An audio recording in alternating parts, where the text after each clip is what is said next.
Hi, this is Dr. Kimberly Leonard, and you're listening to Incredible Life Creator Podcast. My guest today is Stephan Meyer. Stephan Meyer is a business psychologist from Frankfurt, Germany, with 25 years of work experience. Just last November, at a quite mature age, he received his PhD in England for his dissertation about killing sacred cows in organizations. Welcome to the podcast, Stephan. Hello from Frankfurt. Yes. So let's just so people can get to know you. Let's start out by you telling us, where you grew up, how you started out. You didn't start out doing this dissertation. You started out in business and doing other things. So just tell us about your journey. Yes, I grew up in Germany. I was born in Hamburg, so you could quite rightfully say I'm a real Hamburger. And I later on moved through different areas in Germany quite a lot. And then in the 1980s, I was an exchange student in the US for a year. So there is this organization that takes care of everything. And they asked me, where do you want to go? And I said, send me to the most beautiful city of the entire United States. And so they sent me to Gary, Indiana. And I lived there for a year, attended high school, got my high school diploma. And then I went back with some more school, and I didn't quite know what to do with myself. So I started studying psychology. At first, without any focus whatsoever. But during my studies, it turned out that I quite like the world of business. And so I focused more and more on the business aspect of it. And when I was finished in the mid-1990s, I applied for a job at Accenture, which at that time was completely unknown. Nobody in Germany had ever heard of that company. And you had to do a lot of explaining when they ask you, where do you work? At that time, they still called themselves Anderson Consulting. And people didn't have a clue what it was. Well, now it's one of the biggest and most well-known consultancies at all. Anyway, I stayed there for 4 years with really, really, really big projects. I remember one project with German Telecom, where we were 300 project members. So it was very large. Another project I was involved in was with German Railways, where we built a ticketing solution over the internet. So before that, you had to go to one of these booths with very, very unfriendly officers of German Railways and beg for your ticket. And this fortunately changed by now. So I did that for quite a few years. And then there was a private equity company that was just about to be started. And they hired me to accompany the startup phase of the private equity company. And after that, I decided to become self-employed. And this is what I'm doing for 20 years now, accompanying companies in every kind of change. So when I started at Accenture, I was put into the department for change management. So maybe this is what it's called. But what I learned over the years is everything that's called change management has to do something with digital transformation. So maybe this is the same. In my mind, it's the same, but for some people, it's something completely different. So I'm involved in digital transformation for all in all 25 years now. And so I've seen many kinds of change, but the majority of them being that kind of change where nothing really changes. Change goes slow and takes a long time, and it's people they don't want to hear about it anymore because it takes so long and all that kind of change. But in between, there were some kinds of change that were much more interesting, what I would call the radical change, where really something happens for the better. And I wanted to know more about it. And I found out there isn't that much literature about radical change and even less scientific studies. So I started my own scientific research, and I handed that in at an English university. And so I received my doctorate last year in November. So I stood at the English race course and had this fancy gown and this funny hat. And there was quite some celebration going on. So that was a really interesting experience. Usually you don't do this anymore at my age, but I thought it was just about the right thing to do. So this is why I can consider myself an expert in radical change. So what did I do for this dissertation? I interviewed people whom I consider to be experts about radical change because they did it several times in their lives. I started out with interviewing German interim managers because these are the kinds of people that were hired explicitly to conduct some radical change. This is what they are paid for, and this is what they're quite experienced at, and they have some very strong opinions about this. So while I was in the process of interviewing them, I met an American business friend who asked, so why don't you also interview some interim managers from the States? I could introduce you. And I said, well, we have a deal. So I started doing that. And then my supervising professor said, we need some different perspective. You should also talk to consultants. And I was already on my way to make this an international kind of study. So I interviewed consultants from Canada to South Africa. And then my professor said, we need some other perspective, talk to some line managers, some people from the inside. So I talked to line managers from England to Hong Kong. And lastly, my professor said, you talk to all these people from the world of private business, you should also talk to at least one person from the government. And the university I was studying at in England is in the same city as is the headquarters of the British Secret Service. So I talked to an employee of the Secret Service, and we internally called that the James Bond interview. Yeah. And of course, his real name wasn't James Bond, but if I tell you his real name, I'd have to kill you. We don't want that. And so I had quite a lot of interviews, and I extracted the insights. That were 176 insights, many too many to keep them all in your head at the same time. So I reduced it into a neat little framework that I called the Sacred Cow framework. And of course, Sacred and Cow is an acronym. And it defines 18 fields of interest, 18 leadership challenges you should take a look at when you decide that you want to make a radical change in your organization. And because some people are quite hesitant and they don't know, do I need a radical change or not? I built another framework that I called the Cow Canvas. And the Cow Canvas is just a sequence of 6 decisions that you make in order to find out, do I need a radical change now or maybe only later? So maybe we can also talk a little more about that in detail later on in the interview. Let me tell you a little bit about my findings of the interview. So I asked my interviewees, what exactly is radical change? Because I didn't tell them what I thought it is. I wanted to know from them. And one of the most interesting answers I received was, radical change is when people start laughing again. And I was quite confused and asked, could you expand upon that? And so the interim manager said, he usually comes into organizations that are on the brink of bankruptcies. So there is very tense mood and people are distressed and they don't know, do I have a future in this company and where's this company heading towards? So when suddenly someone comes who knows what he's doing, obviously, and everyone can see that, and the new manager shows a perspective, he has a vision, he knows what he's aiming at, and he's also able to convey that, to communicate about his vision and his goals. Suddenly people start seeing a perspective again.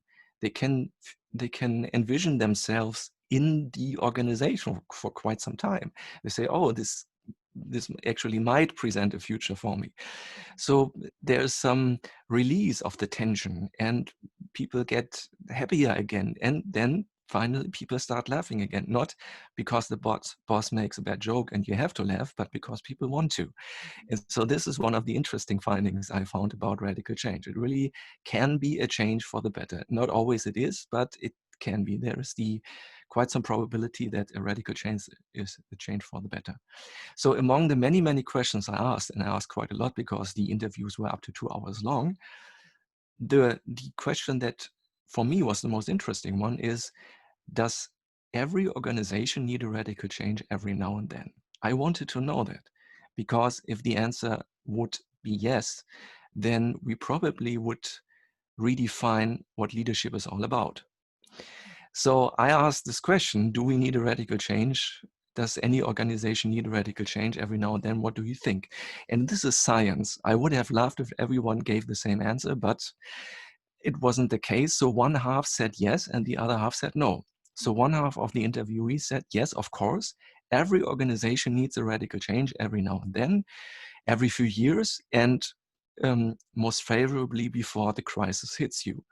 And the other half said, no, not necessarily, but there are 3 reasons when the organization really needs a radical change. So I asked, what are these reasons? The first one is there is a government redefinition, so new laws, and your old business model suddenly becomes illegal. Happens quite a lot in Germany in the last few years. So the second reason could be there's a progress in technology, there are new methods, there are new tools, and suddenly your company looks rather old-fashioned in comparison to your competitors. So that's the second reason for radical change. And lastly, it's the higher power, very unlikely events that change a lot, such as 9/11 or a pandemia, as we have now. And this could also be the reason for actually performing a radical change. The people in academia usually love if you use academic terms in your work. And I somehow managed to smuggle in the title, which is Killing the Sacred Cow. And this is a metaphor, and especially we here in Germany, German is my native language, we are very well experienced in that metaphor. But it's not exactly an academic term. So the academic term for that is paradigm shift, which is what many of my interviewees used, an expression meaning that you have to change the way you think about the organization, and you have to install something that has an entrepreneurial character. So you have to enter some well-versed, educated risk, and something has to be quite different. And so they talked about paradigm shift, and this is why I, in the title of my dissertation, talk about the sacred cow. So many of the metaphors I use are towards that sacred cow thing, and that's actually what it is all about. Thomas Kuhn, who was the American philosopher who invented the term paradigm shift, he argued that people are used to doing things in a certain way for many, many years. And suddenly someone notices that the old-fashioned way of doing it does not solve the problems of today anymore. And then there is a phase of confusion and of reorientation until finally everyone agrees to the new paradigm, which is then the current dominant paradigm for another few years until the next paradigm shift happens. So, and this is probably what can also be transferred metaphorical to the world of business. That's what it's all about. And you can't just say, oh, I just founded a company, I have a startup, and I found the one and only way to do it, and this is going to work for the rest of my life. That's probably not going to happen. You have to find certain periods in time where you are ready to rearrange, to undergo the paradigm shift, and to make your organization fit for the future. And there's still very little research about it, but I think I made a tiny little contribution towards more knowledge about radical change. So I'm just curious, you were in business, you were doing big projects. There had to be something that caused you to say this needs to change. So people usually, their passions start where they see some place where they can help, or they say this isn't right, it has to change. So somewhere back there you were thinking more companies need radical change, and I'm going to figure out what was that? Was there a certain situation in the business you were working with? It was something that happened in my childhood. So my father, who is retired now, used to work for one company for his entire working career. Unimaginable now, but happened in those times. And that was the company that introduced the music CD to the market. So I knew about that many more years before you could actually buy one in the 1980s. I knew about that already in the 70s when they wrote about it in an internal newspaper for the employees. So I somehow expected that to happen at a time in the 1970s when people usually bought a vinyl LP in order to listen to the music. And that actually was one of the very few or probably the only way you could listen to the music you wanted to. And in that times, at least that's how it was in Germany, there weren't many options if you wanted to listen to your favorite music. There was radio, of course, but the music they played was quite horrible. There was television, but they hardly played any music shows at all. And if they did, it wasn't the kind of music you wanted to hear. So if you really knew what kind of music you like to listen to, there was only one thing you could do. You could go into a record store and buy a vinyl CD, the big black thing. Mhm. And with that under your arm, you went home. And why did you go home? Because that's where the record player was at. And so they had this, you probably had some stereo at your living room at home or wherever. And that's where you put your record on, and then you start the record playing process. And that time in Germany, of course, there were several companies who offered that record player, but there was one that people considered to be something such as the Mercedes of record player. It was a German company called Dual. And they were, in the perception of many people, they were the number one company. So if you were really into music and you really wanted to do something good to your records, you would have a record player from Dual.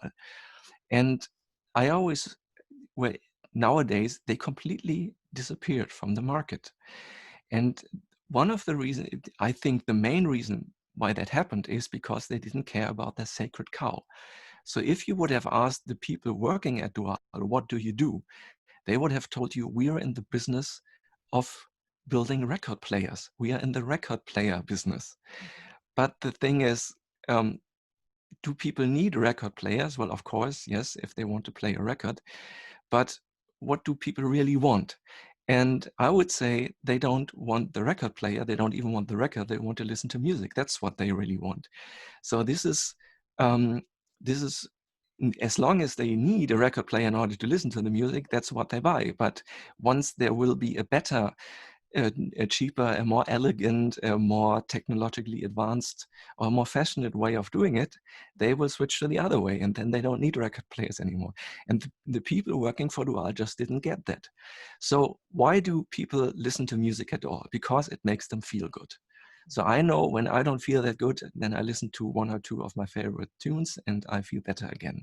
Or in the morning when I'm still not quite awake yet, I listen to something that has rhythm and I am more awake than before. So music makes you feel good. So what if the people working for Dual wouldn't have thought we are in the record player business, but we are in the business of providing music so that people would feel good? So if they would have thought that way, they now could still be around. They could be the number one online music store, or they could be the number one streaming provider, or the number one podcast, whatever. They could still be in the music, in the business of providing music so that people would feel better if they had just killed their sacred cow of being a record player company. So this is one of my childhood experiences that makes me think people are just too fixated on their old paradigms, and they don't notice when the paradigm changes, when the paradigm shift occurs, and when it's time to switch over to some new paradigms. I think that happens quite often. It happens in many areas of life. So Kuhn, who originally thought about the paradigm shift, he claimed it happens only in the world of science. But there are many people who say it doesn't. It happens everywhere. And I would agree that it just happens everywhere. And you just have to go with the times, and you just have to keep up with what's going on around you. And if people would do that more often, then more people would have the chance of becoming the Mercedes or whatever, the number one in their business area. Mhm. Yeah, and I think that transfers over to even personal life. You have to kind of be aware of what's happening in your environment, either with people or with business or whatever it is. If you are not aware, then you can't make the change. Yeah, that's true. So, yeah. So I'm just curious. You're from Germany, but you went to England to study. And why is it you went to England to study rather than in Germany? Yes. So someone made me aware of this dissertation program in England, and I said, it looks quite nice, but before I make any decision, I try to get a comparative offer. So some other friends made the suggestion of getting in contact with a German university that also supposedly had a good dissertation program. And I talked to someone over the telephone who does nothing else than advising people who want to study there. So he was a professional, I have to say that in advance. And so he asked me, so how can I help you? And I said, I heard about this program in business administration, and can I do this at your university? He said, yes, of course. Do you have some academic degree? And I said, yes, I'm a Diplom-Psychologe, which is the German equivalent of a master in psychology. And then he said, oh, so you want to make a dissertation in psychology? He said, no, I want to make a dissertation in business administration. Because you have to know that at that time, I was already working as a business consultant for many, many years. And I was always on the brink, in somewhere in between psychology and business administration, because from my point of view, these two things blend very well. But that guy on the telephone, he screamed at me and said, I'm alien to the subject, and that's not allowed to do that. And I was just astonished, because the entire academic world thinks about interdisciplinary research, about two or more disciplines coming together and adding their different points of view in order to get some new findings. And just this one guy off the telephone seemingly had never heard of that before. And he just said, I cannot go to that German university because I'm a psychologist and I want to get my dissertation in business administration. That was really strange, but of course it made it easier for me to say, okay, then I'm just going to England. That's just an easy decision. And then I went to England, and they have a quite different system. So the systems of getting your dissertation in Germany and in England, they're very different. I had to learn in the meantime. And well, the advantage of that is that I also got a PhD over there. We don't have a PhD program in Germany, as far as I know. And a PhD is something very established, very traditional. You don't have to explain that to anyone. Everyone knows what it is. So that even makes it easier for me now if people want to know what I graduated about. And also, when I did my study for my studies in psychology, you still have to write something that is similar to a dissertation, a little shorter, of course.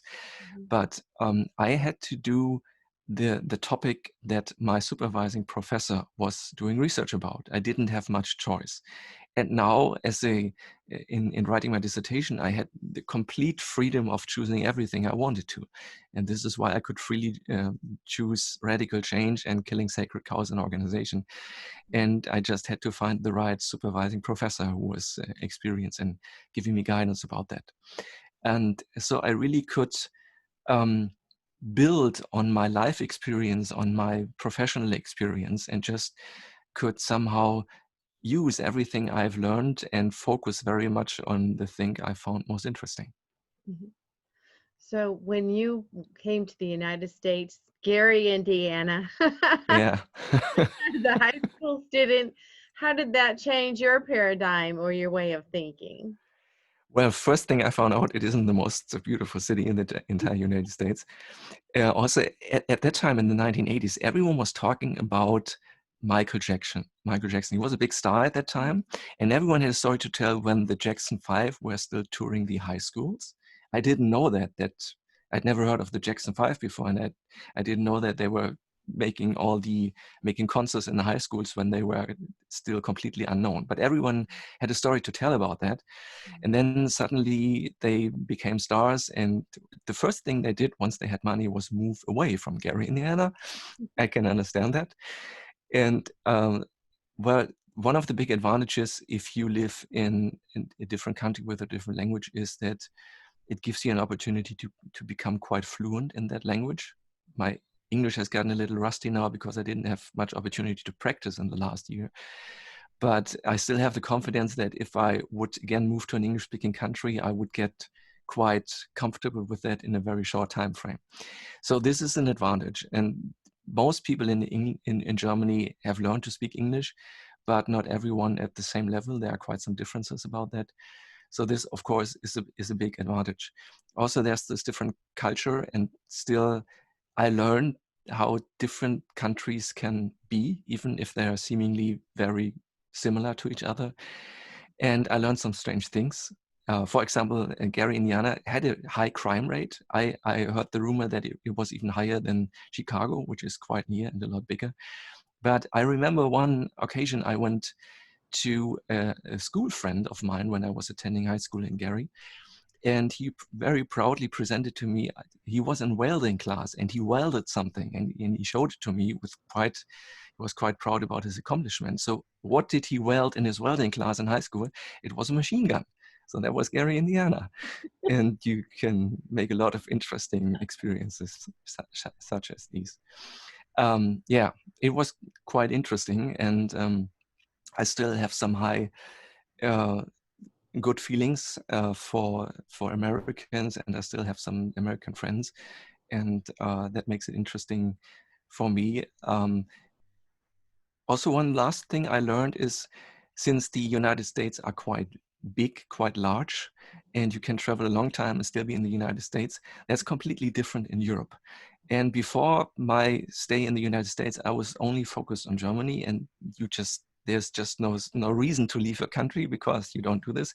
But when I came back with the perspective of the entire North American continent, I said, okay, it's just like the United States, but when you travel the same distance, you just can pass 2 or 3 other countries. Mm-hmm. So I made it a custom to get to know the other countries in Europe as well. And I traveled through most of them in the meantime, because I said the Americans do it without leaving the country, and I can do it the same distance and just getting to know different languages and cultures. So I got to know Europe a lot better than I had previously known.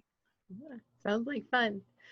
And I'm just curious, why do you think organizations kind of resist change? They want to do the same thing. Is it just they're comfortable doing what they're doing, or why do they resist the change, especially radical change? Yeah, there's this one story about that guy asking who wants change, and everybody raises their hand. And the second question is who wants to change, and nobody raises their hand. That's what it's all about. My personal theory is that people cannot imagine that everything would be, or many things would be better after the radical change. It's just beyond their imagination. And in many cases, things get better. If you imagine the example of the vinyl record, before that you listen to music, it was just normal that there was this crackling sound. When you listen to your favorite music, there was always this crackling sound because records come with that crackling sound. And then suddenly people started listening to music from their CDs, and there were some crazy people who said, oh no, it's not real music anymore because that crackling sound is missing.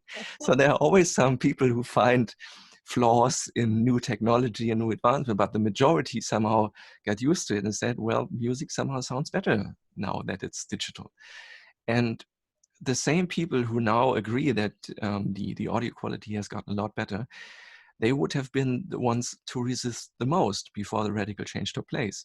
And in my experience, that always happens. People are just not experienced in imagining how things would be different and that things could be better, and that a radical change could have some major progress in how we live our lives and the benefits we have in our private and business lives.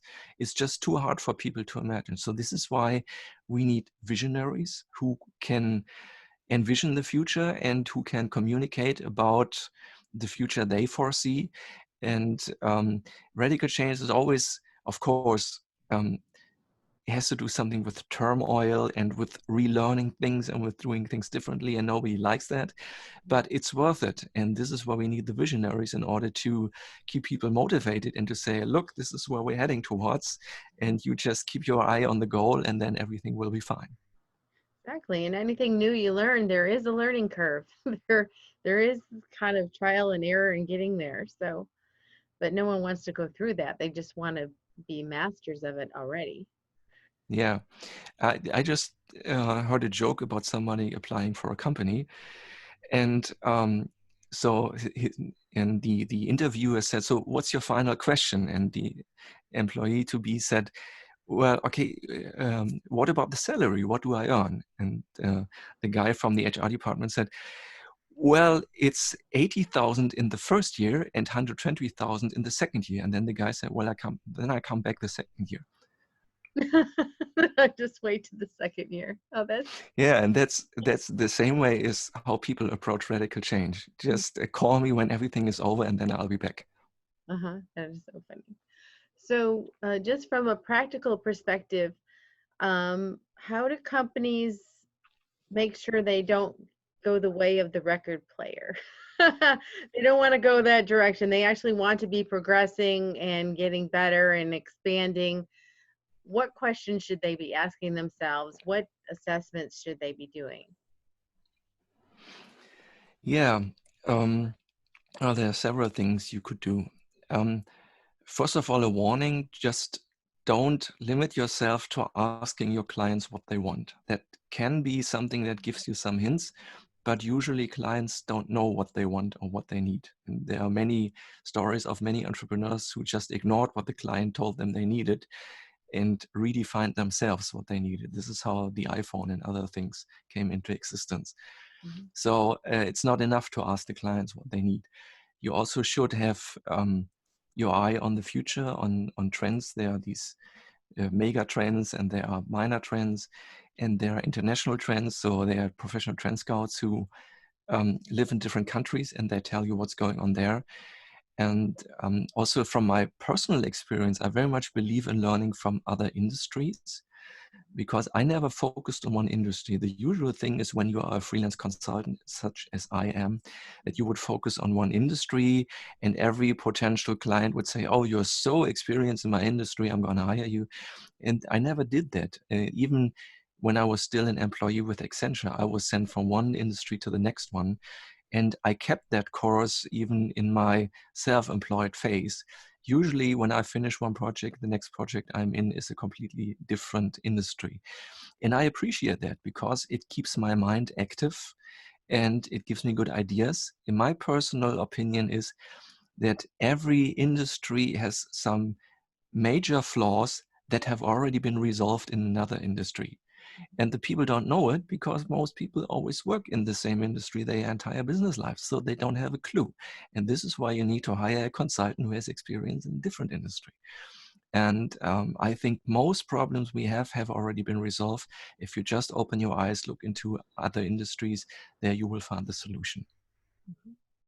Yeah. And do you think actually having the internet and people being more global, if you will, or able to share that way has enhanced things, or there's maybe so many things on the internet that are incorrect that it makes it harder? What do you think about the use of that? Yes, networking via the internet is, of course, a benefit of our times, and we still haven't completely understood what it's all about and how we can benefit from that. But let me give you just one example. So I am a psychologist, so I know about personality theories, many of them. I made many personal tests as something who got tested himself. So I have many test results for many different personality theories, for many different testing procedures, and I've seen many of them. There's one that is hardly known to anyone, even in the area of psychology, that differentiates between 6 different personalities. And the factor of differentiating is how they react to innovation. And this theory says the majority of them, so 4 of these 6 personalities, are very conservative. They hate change. They despise change. They don't want to have anything like such as change going on. And the other 2, they are quite in favor of change. The one of them is the tinkerer, who is very experienced in making minor changes. It would be the typical engineer, even the typical German engineer in the car manufacturing industries. I have many years of experience with them. They are the perfect tinkerers. And you give them a goal and he won't leave his laboratory until he's finished in finding out a solution. So he's very much focused on detail and making things better step by step. And the last of the 6 personalities is the visionary, and he is also in favor of change, but he doesn't deal with the tiny things. He deals with the big, bright picture, you know, and he is very much in favor of radical change. And he is the person who doesn't refrain from completely disrupting about everything that happened in the past. And if you invite him to a meeting, he says, I don't care about your agenda. This is the most important thing right now, and this is what we're going to talk about. So the visionary in that model is someone who is not well loved by everyone, because he doesn't believe in authority, he doesn't believe in rituals, he doesn't believe in traditions, and he is quite disruptive, and this is quite confusing to some people. But also the visionary is the one who has the best network, the best professional network outside the organization.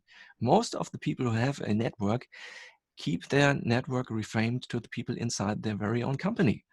And the visionary really knows what's going on in the world, because he likes to make friends with other visionaries in other companies and other organizations.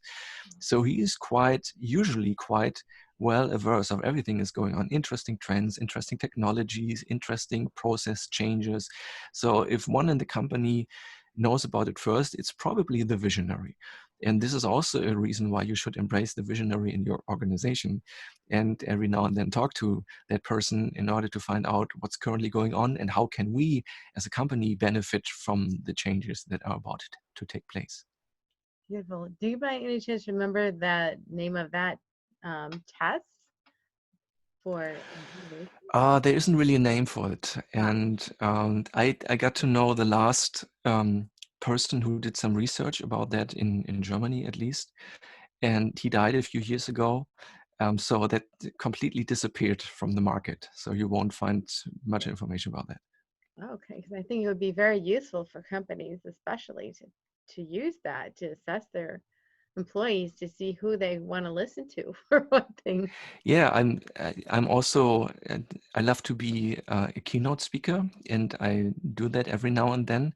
And I once had a keynote format that told people about this 6 personality model, with a focus on the visionary. So the title of that keynote was "The Visionary Breeding and Care." Oh, that's interesting. I love that. So I want to switch gears here and just ask you, for you personally, what gives you the most happiness and fulfillment in your life? I could answer that from a professional or from a private level. So let's start with the professional one. I believe in progress. I believe in radical change. And I think there are many more radical changes ahead that are about to take place. People like to postpone it until the very last possible moment. But I'm very positive that quite a lot of radical changes are going to take place in the next few years, and most of them for the better, I believe. This is what I want to work towards. I want to help people understand radical change, understand how they handle radical change, that there's hardly any reason to be afraid of them. And I like to accompany radical change and to be uh, someone participating in the birth of something that's new and radically better, and that makes the world a better place. So this is what fulfills me on a professional level. And if you ask me from a private level, I'm a music lover. I love playing the guitar. I love listening to specific kinds of music. So I don't believe in streaming, because I believe in having my own assortment of the very best songs in the history of music. And this is what keeps me in balance. I love listening to what I consider the best music in the world. And so, yes, music is something that plays a major role in my private life. Beautiful. Well, if people wanted to actually contact you, get a hold of you, how do they do that? Tell people what you're offering. I know you're doing keynote speaking, so just tell them what services you have and how they can get a hold of you. Yes, apart from speaking, I still am in the business of consulting, and I like to coach decision makers, so people who really want to change someone, and people who need a sparring partner in order to verify whether their decision sound good or not so good. So I like to participate in discussions, in quick-witted discussions with decision makers. So 2 ways of reaching me. One is my homepage, that is still in the process of being built, but I started with the English version. So you can still go ahead, stephanmeyer.com. I will also provide you with the links for your show notes. And the other thing I'm quite busy about is my Twitter account. I provide 5 pieces of advice every day about radical change, about digital transformation, 5 pieces of advice in English language every day. So if you just want to keep being inspired, you can always take a look at my Twitter account. Wonderful. Thank you. And thank you so much for being on the podcast today. And this has been radical information. So I so loved hearing your perspective on this. And thank you for, yeah, kind of moving forward with your passion. So you talked about even being at a mature age going and doing this, but I'm so glad you did. And I'm sure there's companies and people all around the world would be so happy to hear your research. So thank you. Thanks for having me. Yeah, so I have one last question before we get off. Mm-hmm. What for you is your best advice for people to live an incredible, amazing life? Kill your sacred cows. All right. Thank you so much. And we'll talk to you again soon. Bye-bye.